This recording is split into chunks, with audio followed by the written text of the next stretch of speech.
Right now, you're warm, and you didn't even earn it. The heat just runs. There's a coat by your door you didn't have to kill anything for. Food in your kitchen that'll still be there next week, no matter how cold it gets outside. Now take all of that away. Just your bare skin, and a winter so cold it could kill you in your sleep before you even woke up. That used to be normal. Not for one bad season.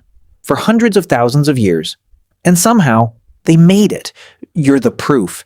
Every single ancestor you have survived winters that should have killed them. So, how did a soft, hairless animal that grew up in the African heat survive the coldest weather this planet has ever thrown at a human? That's what I want to show you. Because almost nobody knows how close we came to not making it at all.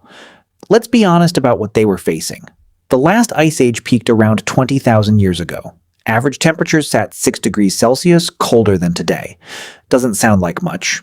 Until you realize that's the difference between London being a city and London being buried under a kilometer of ice. Ice sheets swallowed whole continents. The land was flat, frozen, open, nowhere to hide from the wind. And humans, we are not built for this. No thick fur, no fat layer like a seal. We can't slow our heartbeat and sleep through it like a bear. Strip a person naked and real cold and they've got hours, not days. On paper, we should have been one of the first things to die. But we had a brain that could plan and hands that could build the things our bodies were missing. It started with fire. Humans had been controlling fire for over 300,000 years. By the Ice Age, it wasn't a nice extra. It was the whole operating system. Fire-cooked food, which made calories easier to absorb. Some scientists argue this is literally why our brains got bigger. We traded gut tissue for brain tissue because cooking did the digesting for us. Fire kept the predators back. A cave lion weighing 300 kilograms does not like fire. It backs off. You sleep, you live to see morning, and losing your fire in a blizzard with no way to restart it was a death sentence. Which means the person who kept the fire alive may have been the most valuable person in the entire group. Not the strongest hunter, the fire keeper, but fire alone doesn't save you. You can't carry it everywhere. So they did something no other animal could do. They took the warmth off other animals and put it on themselves. At first, just skins thrown over the shoulders, bare hides, cut from animals they were skinning for fur over 300,000 years ago.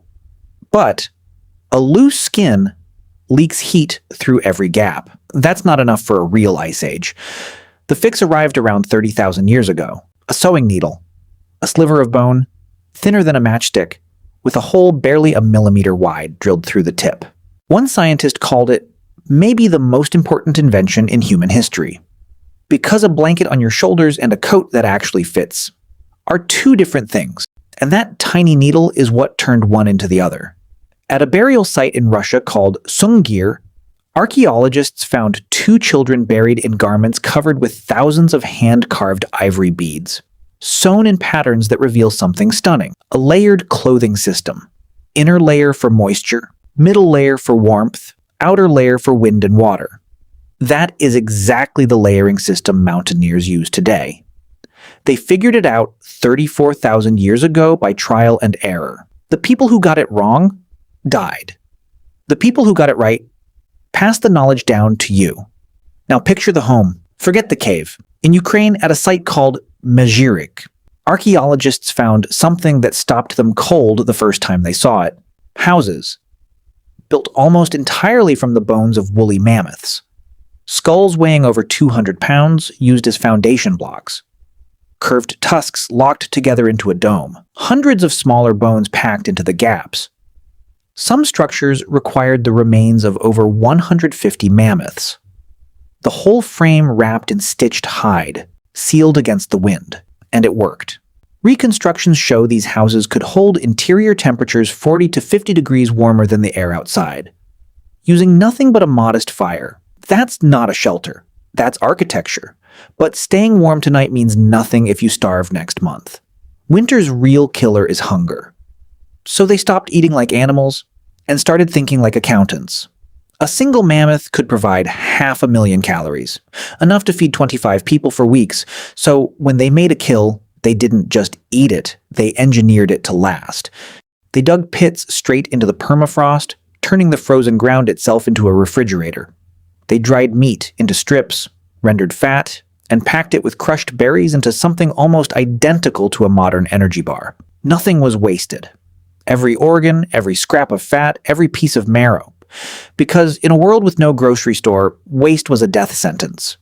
And here's the part most people get backwards. They didn't survive this alone. Hunter-gatherer groups huddled close, on purpose. Body heat is a real heat source when enough people pack into a small space. The person with a room to themselves wasn't lucky. They were the one most likely to freeze. It was almost always the ones living alone, especially the elderly, who died first, because there was nobody next to them to share the warmth. So they built community like they built their houses, deliberately. The elder who remembered the brutal winter 15 years ago, who knew exactly which valley still had deer when everywhere else was empty. She wasn't a burden. She was a library, irreplaceable. And at night, by the fire, while the wind tried to kill everyone outside, they told stories, not for fun, for survival. Knowledge passed down the only way it could be, generation after generation until it reached you. Here's what should actually stop you in your tracks.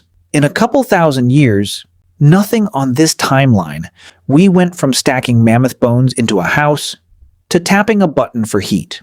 The deadliest force our species has ever faced is now something you complain about on the walk to a warm car. Every winter for 300,000 years was a test, and failing it meant dying. You are not here by accident.